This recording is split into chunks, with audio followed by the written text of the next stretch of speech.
someday. Yes, sir. I gotta be ready. Whether if you're ready or not, someday he's gonna call your name. And you're gonna answer. It doesn't matter if you're ready or not, but I hope you're ready when he calls your name. It gives me great joy to be standing before you this evening to be able to deliver the word that might save your soul or help strengthen your life. I hope it will do both, strengthen your life and save your soul. We this evening is supposed to be our youth day, Sunday, and I'm looking in my youth section, and I know I got more youth that's here today. So since this lesson is solely designed for our youth, so if you don't mind, if you're a youth, I'd like for you to come and sit in our youth section so I can really focus on you this evening. Any of my youth, and I know Jason is here somewhere, so I'm going to ask him to come and help me out and do sing me a song. So if he would, I don't care what you sing, just help a brother out. My youth's going to come on down. If you're 10 and above, I want you to sit in the youth section. And we're going to talk to you this evening about some things that's going to hopefully help you out. Well.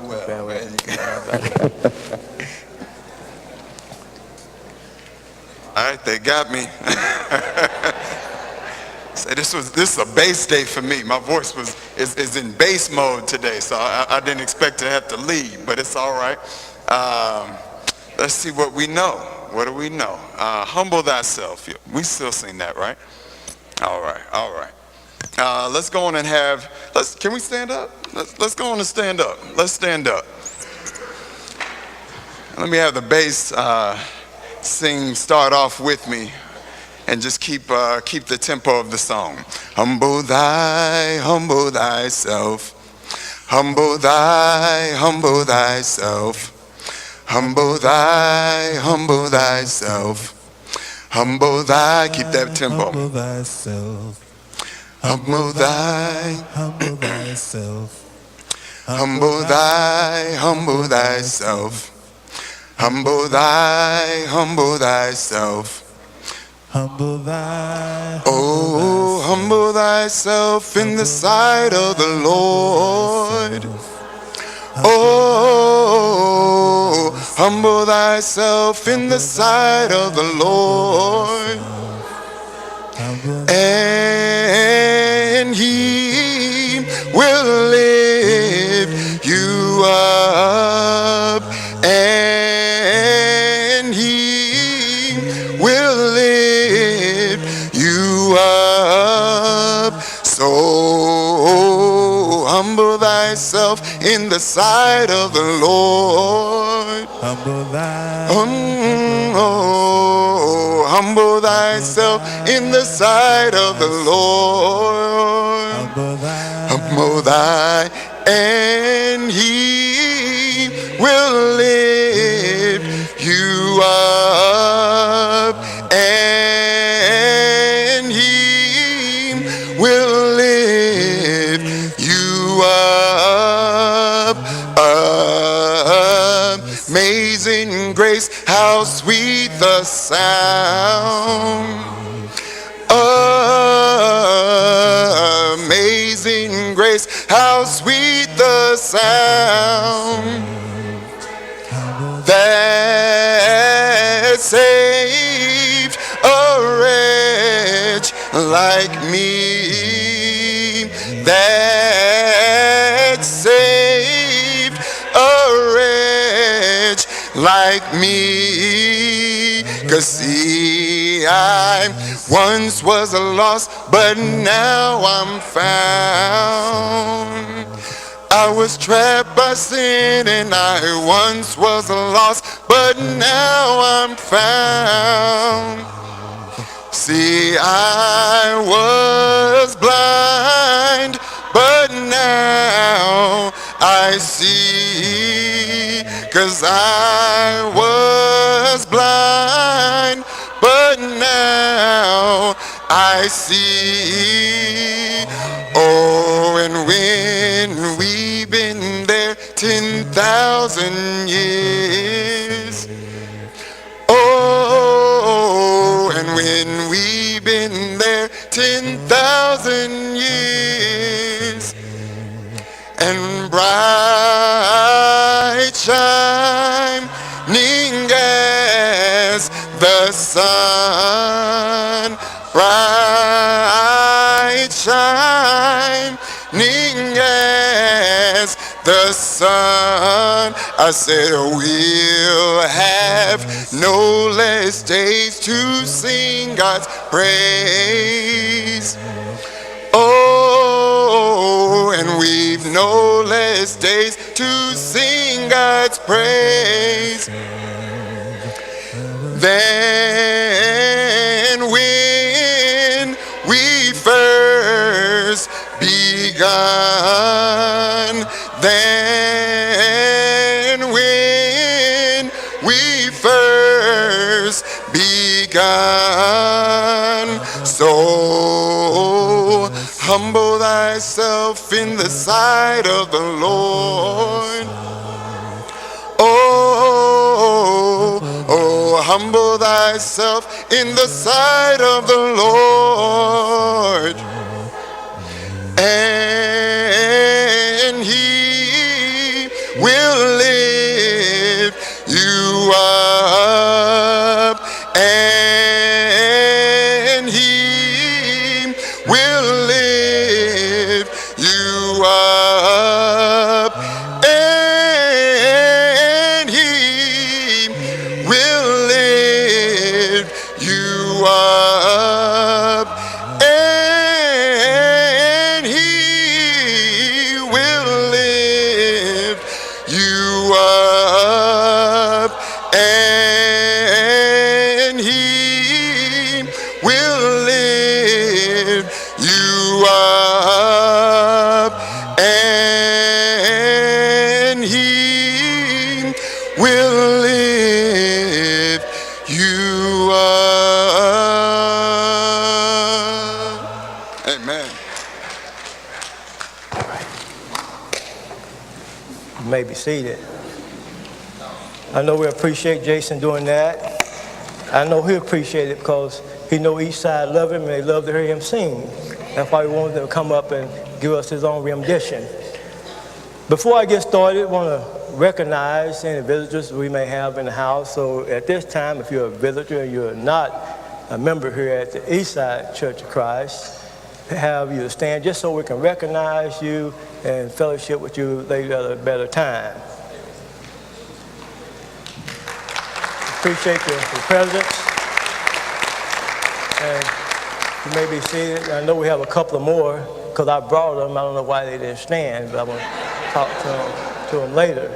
But we appreciate all our visitors being here.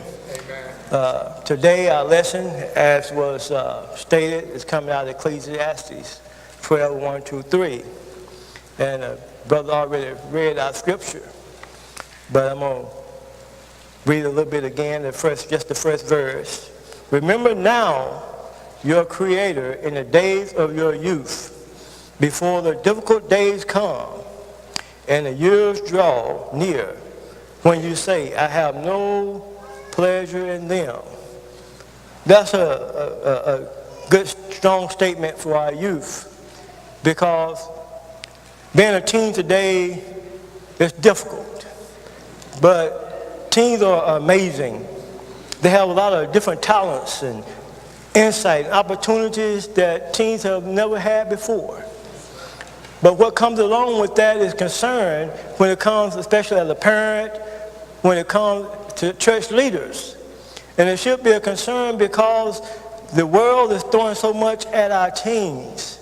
So we have to be concerned about where they're rooted and where they're grounded and what makes them tick, what makes them get excited. For some reason, it seems that a lot of kids, and we were teenagers before, we didn't always get that excited about church. And And maybe some Sundays you didn't want to go. And that's part of where some of our teens and even some of our ones under the teenage might be. They really don't want to go. It's not exciting.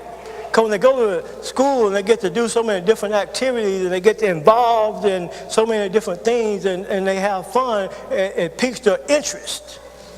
So we have to know who our teens are and how to pique their interest, because the world is throwing a lot of things at them that's piquing your interest. So in the church, we have to compete with that, because the teens are very smart. We have some teachers here and principals here and all different kind of educators at different levels, and they'll tell you that when you start talking about kids and the age of that they're learning, when it comes to 3 years and up, that's when they really learn. 3 to 7 to 9, they learn a whole lot of things. They take in a whole lot of things that start to shape their personality, start to shape who they are. A lot of times you even know a lot of kids that read a lot, they tend to be a lot smarter, a lot more innovative, okay? Because they're getting all the ideas from these books and they create new ideas of their own. That's their intelligence, that's their insight. And that's what we have to deal with in the world. So our teens got a lot of things that's going on in them that met with all kinds of challenges. They're faced with different challenges that my generation wasn't faced with. The generation I faced more different challenges than the generation before me. So even in the church, we have to keep up with where our kids are at and what they're going through and where they're trying to go, okay? But as Christian leaders and parents, we have to be concerned, because we want our children to be in God. We want them to be dedicated to God and His service. Because there are so many different activities, sometimes it's hard to bring them back in to concentrate on what God would have them to do. And that's where the parents come in. Because as parents, if we don't pull them back in, they're not going to pull themselves back in. Because the devil, like Brother Quinn said this morning, the devil got a hold on them too. He's a lion out there trying to devour them up, so he's trying to get their attention as fast as we're trying to get their attention. So as parents, we got to bring them back in sometime and hold their attention. And my thought today, and my lesson subject is youth to glorify God. And our opening scripture says, remember the Creator in your youth. And we want to remember Him in our youth. Why? Because that's when you shape your life. That's when you learn the things that you want to learn and try to go where you're going to go. And we want you to go that direction, but we want you to take God with you. Okay? We want you to be the doctors and the lawyers and the professional athletes or whatever you want to be, but we want you to take God with you. We want you to lean on Him. And one of the messages I want to get to you today as a youth, I know I'm going to get off my subject. I don't know how Brother George do it. I always get off. I stay on my subject, but I skip around. But one of the things I want to get to you sometimes as a youth, you're going to be faced with so many different challenges. And the thing you have to remember, sometimes you're going to have to stand alone. Sometimes if you want to make a difference in your relationship with God, you're going to have to learn to stand alone. Back in the 60s, and there was the civil rights movement. I'm going to go political here just a little bit, because I know you study this stuff in school, so I know you can relate. That was the civil rights movement. We know about MLK and Rosa Parks and all these things that they're did to help shape the world because they stood up for something. And you study this in school, and you study how they had the March on Washington. And everybody leads to believe that everybody that was in that March on Washington was of the same mindset. And perhaps I would say, yes, they were on the same mindset, but were they willing to meet the same ridicule, torture? Because what I'm explaining to you, youth, is that a lot of people are joining a crowd because you don't stand out. You're joining a crowd because you're not singled out, and the persecution that may come, you may not receive it by yourself. You may not receive any persecution because you're in a crowd. When they marched on Washington, because there were so many people, all of them didn't get attacked by dogs and water hoses and didn't get beat. They didn't get touched. Why? Because they were too big of a crowd. But when you go to that counter by yourself and you protest, or you go to the back of that bus and you stand up and to be counted, there's some persecution that may come personally to you. And that's why sometimes it's going to get difficult for you to stand by yourself. But if you want to be strong in your faith and know that you've made a difference in where you're going and how you're going to stand, learn to stand alone. Because when you stand alone, the persecution just comes to you. The punishment just comes to you. And then you have to rely on God. Because you can't handle it by yourself. You can't see the end by yourself. There may not be an end that you can see, but God can see it for you. But when you come out on the other side, and you know that he delivered you, how great is your faith? But if you never learn to stand alone, how do you know how great your faith is? When Jesus went to the cross, he went alone. Jesus had 12 disciples who walked with him, and he taught. He gave different powers to. But when he went to the cross, he went alone. We read stories about when he was teaching. One time he was in a boat because there were so many people. He spoke from a boat because there were so many people. We read a story about the lady who had an issue of blood. It was so crowded, and he was walking through a crowd of people. She touched the hem of his garment. He can feel the power. Crowded.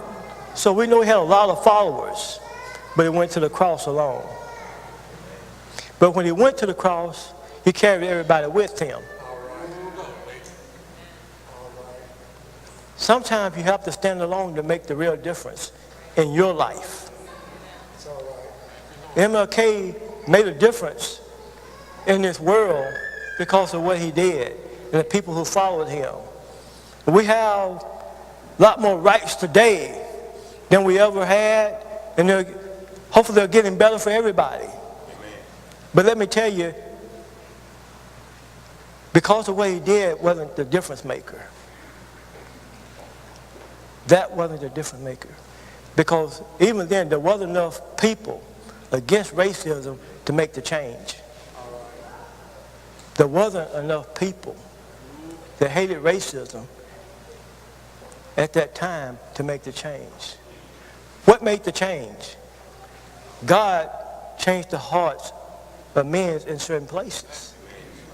That's what made the change. You need to understand that. God is always doing for his people. The people who marched on Washington, there wasn't enough people to make a change. It's because God changed the hearts of the men in the right places. And that's what he do for all of us each and every day when we up against persecution from our bosses or whatever, school, our friends or whatever. He changes people's hearts to make them treat you right. He changes people's lives to make them treat you right. As a youth, you have more power than you'll ever know. Because as a youth, is where you're going to learn to stand. It's where you're going to learn. The education is going to take you as high as you want to go. As a youth, you can be like David. David was just a youth. And when he got ready to stand up to Goliath, Saul told him, you can't do that. You're just a youth. His own family told him, you're going back down there and take care of those little sheep. But then he reminded them that when he was taking care of those little sheep, some of the things he came up with, they came and challenged his sheep. He told them about the lion and the bear when they took the sheep, and he took them back. and he killed him. He told him so he can know what kind of power not he had, but what God gave him. God is there to give you the power you need to conquer everything you need to conquer. Your friends, when they persecute you. He's going to give you the power to stand for right. He's going to lift you up in a moment when you feel the weakest and let you know he's with you. David had no doubt that he could conquer Goliath because he knew God was with him. God is what we need to grow. As youth, it's hard to be a youth. And over the years, the youth have been bashed about all kinds of things. Even in the Bible, there's been cases where they talk about the youth. So it should be no surprise to you that somebody in the church or somebody in your life may talk about you as a youth. Because today the world believes the youth is gone crazy. Even as late as the 450 BC, Socrates wrote a note talking about the youth. I'm going to read what he wrote. He wrote a statement. He said, this is a statement written by Socrates. He says, the children now love luxury. They have bad manners, contempt for authority.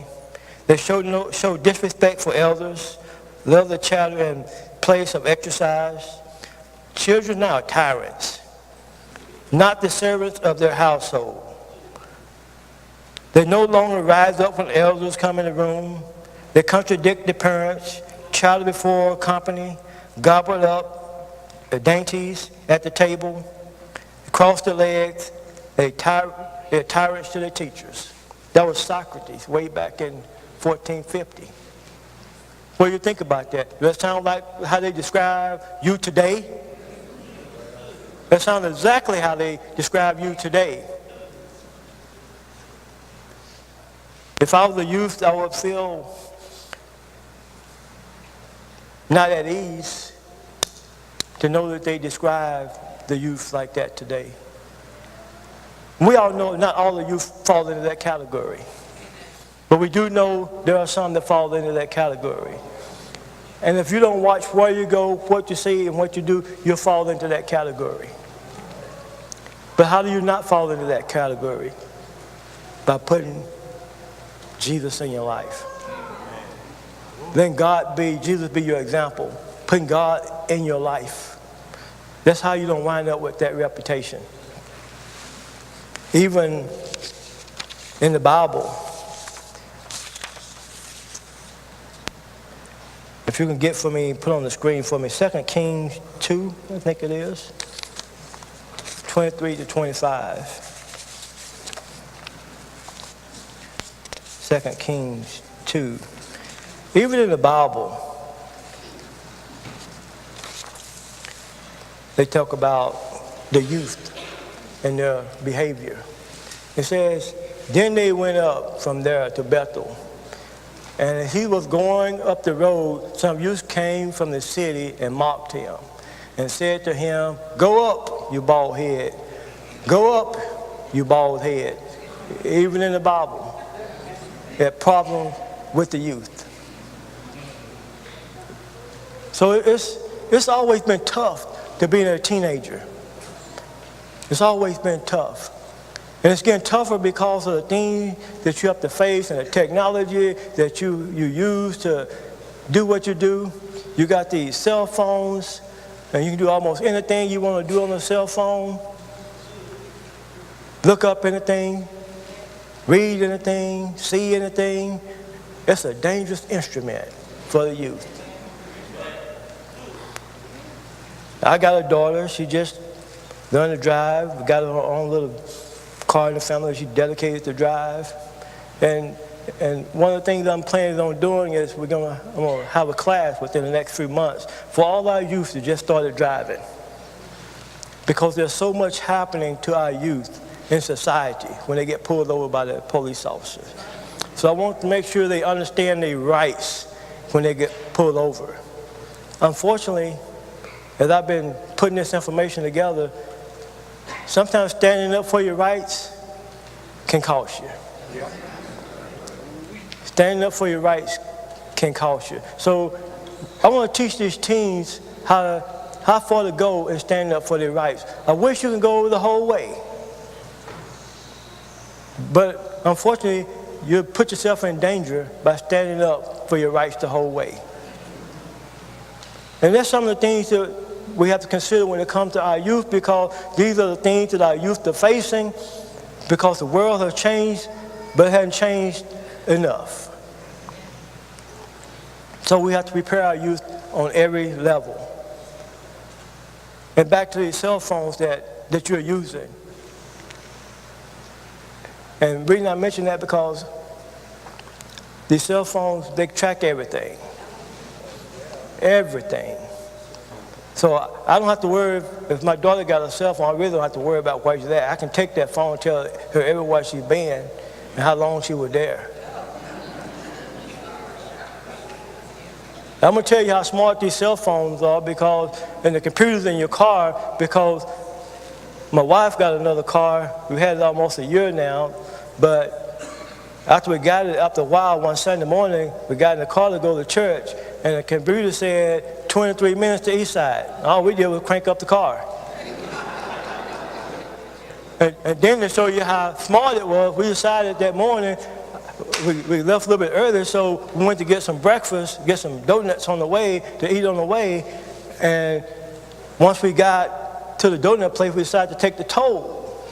And that computer in that car said, I know you're going to the east side, so it did an alternate route for us to get to the east side by taking the toll. That's how smart it is. It knew, that's why we're going every Sunday morning at that time. We get in the car and we go to the East Side Church of Christ. And it does the same thing in the morning when you get up to go to work. It knows where you're going. So cell phones does the same thing. So that's one benefit for us parents. For them having those phones, we know where they're at. And we can even do it from our phone. That's a hint for your parents that some of you don't know that. You can use their phone and tell exactly where they're at and how long they've been there. Okay, let me get back on task here.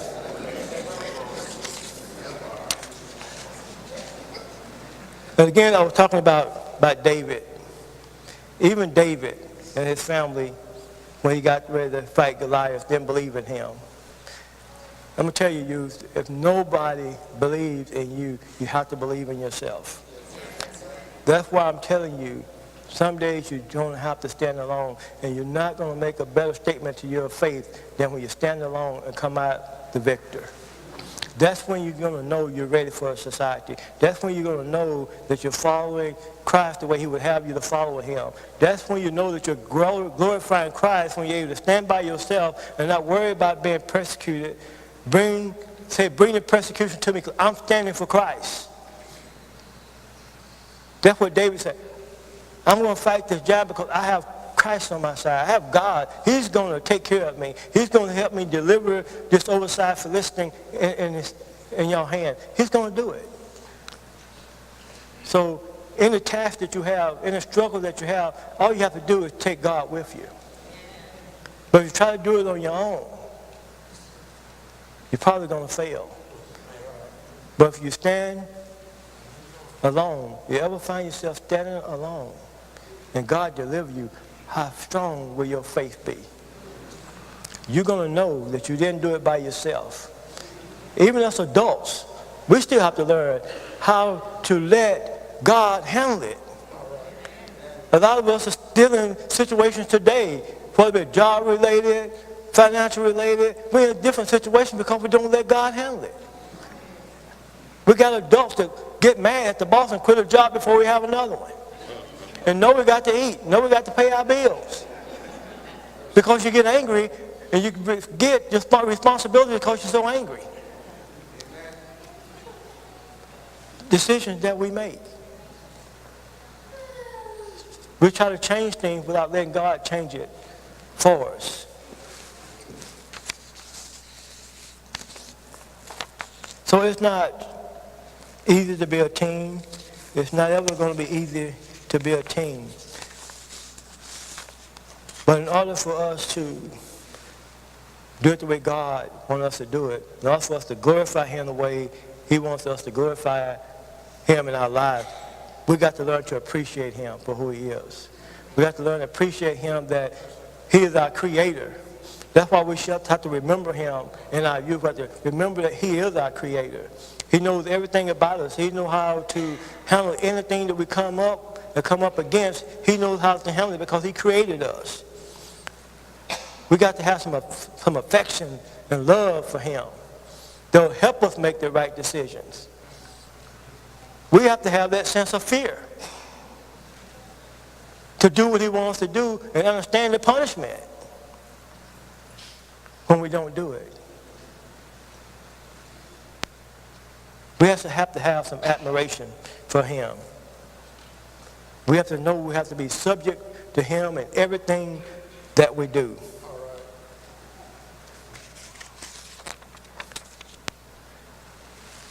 In Matthew 5:16 it says, "Let your light so shine before men that they may see your good work and glorify your Father in heaven." It's not about what they see as much as it is about that you're doing it and you're glorifying God. Man may not never give you your flowers and tell you how good you're doing and how much they appreciate you, but God will always recognize what you do when you come to doing what he asked you to do. Okay? God will recognize every little thing, every big thing, everything you think is not necessary, he recognizes it. Because you're giving him the glory that we should give it.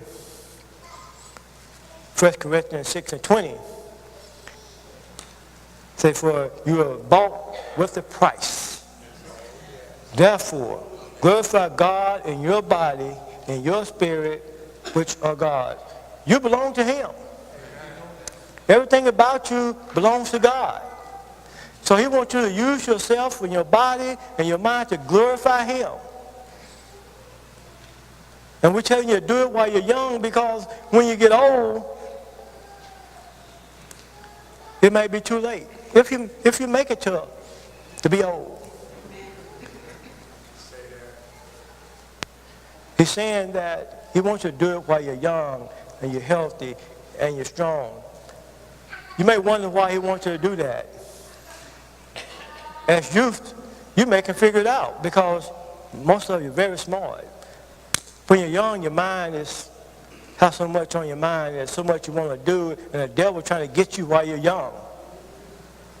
He's trying to entertain you while you're young and show you how much the world has to offer you so that you won't make it to be old. So when you get old, you don't enjoy life so much, you ain't worried about it anymore. He wanted to get you enjoying your life so much that you don't focus on God and what he wants you to do. I mentioned a lot of kids want part of all different kind of activities. A lot of y'all got activities going on.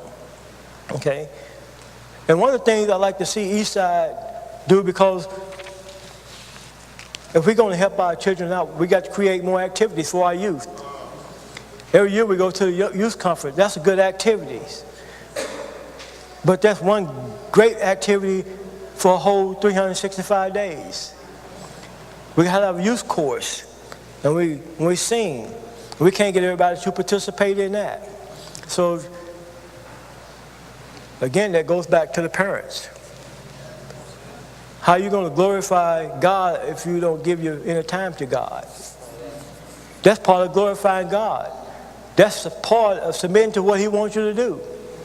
But I'd like to see Eastside get into more mission work for our kids.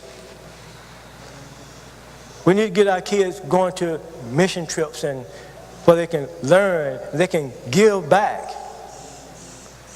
One of the things Socrates said, and I like what he said, our kids like luxury. They're used to luxury. I didn't grow up with luxury. Didn't know what it was when it comes to luxury. Okay? I grew up in a house that didn't have running water. Yeah. I grew up in a house that didn't have running water. We had a outhouse.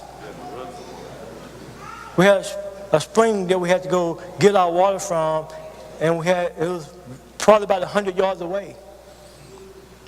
And because at that time I was pretty much the only male at home, I tried to do most of it myself, but my sisters, they had to help too, because there's a lot of water you have to bring for 7 or 8 people to take a bath. And you have to heat it up on a stove, and the older people, they know about that number 3 tub, because that's what we took the bath in. And I have worked, just like many of you have worked hard, so our kids didn't have to have it like that. I sacrificed so Malia didn't have to have that. She can go into the bathroom and turn on the faucet and get running water, hot and cold, and get it whatever temperature she wants. She goes in the refrigerator and eat anything that's in there. I tell her every time she opened her mouth, she was eating or asking for something to eat. But that's a blessing.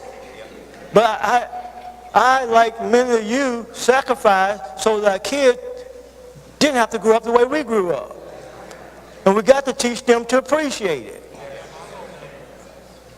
You're going to have to learn to appreciate the things that your parents have done. You have to appreciate the fact of what Jesus did on the cross.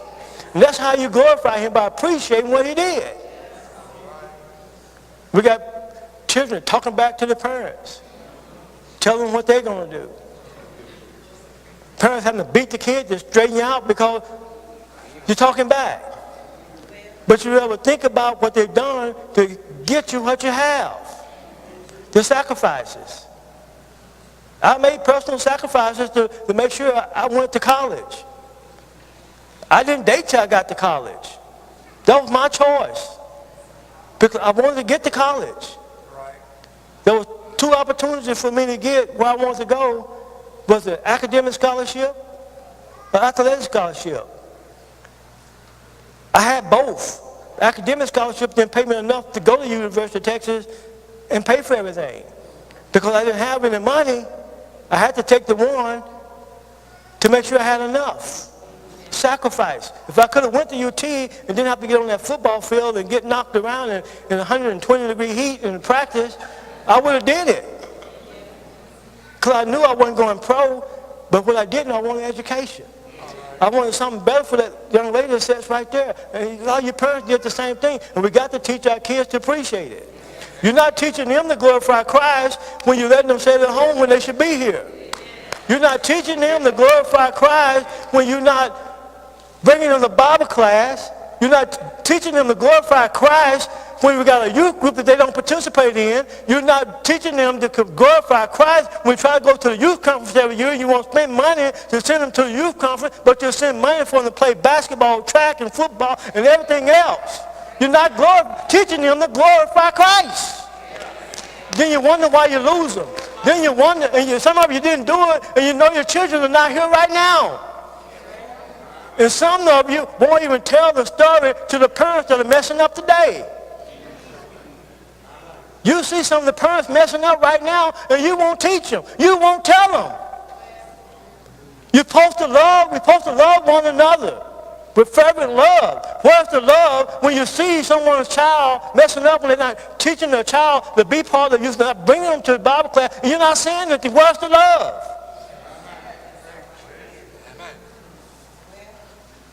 Where is it? We're supposed to be a family.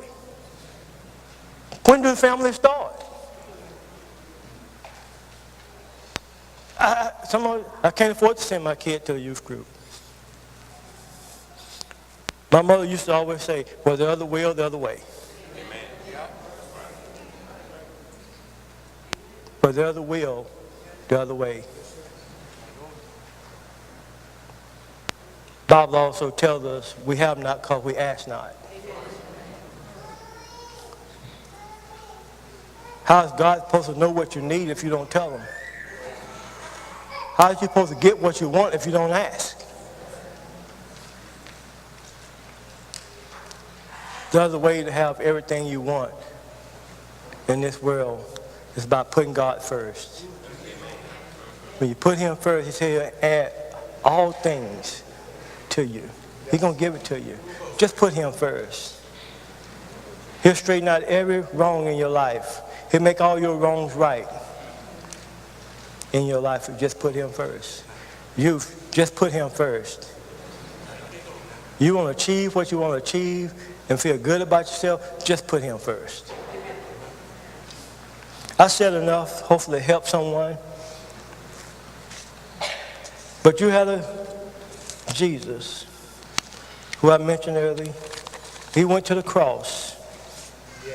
He went to the cross alone, but he took all of us with him.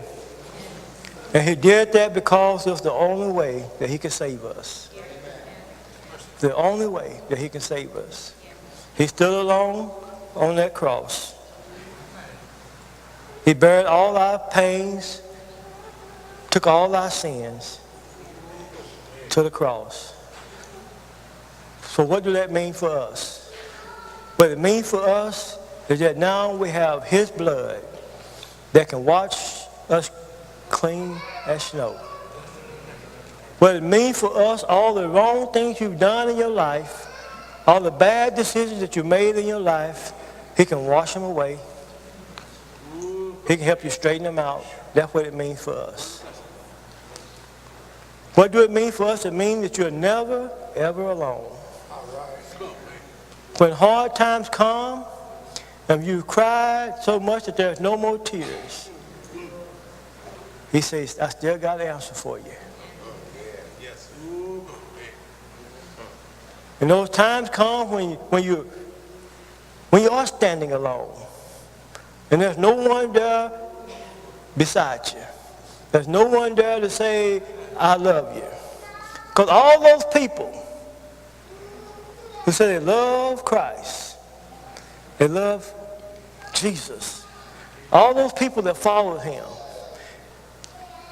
even there was one that got so angry that he cut off a man's ear to take up for Christ, but when Christ went to the cross, he went alone.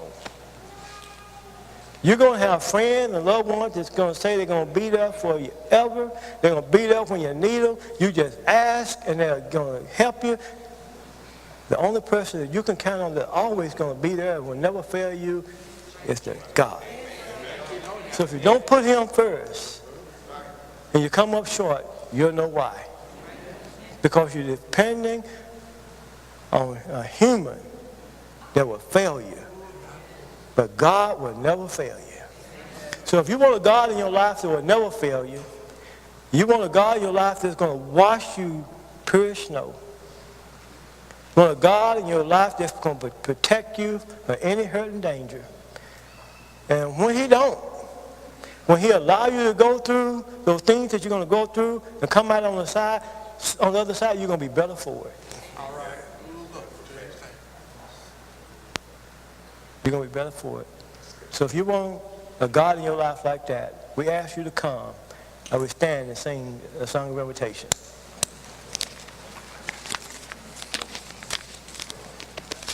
Glory, hallelujah. I shall not be moved because I'm anchored in Jehovah. I shall not be moved just like a tree that's planted by the waters. Oh, I shall not be moved.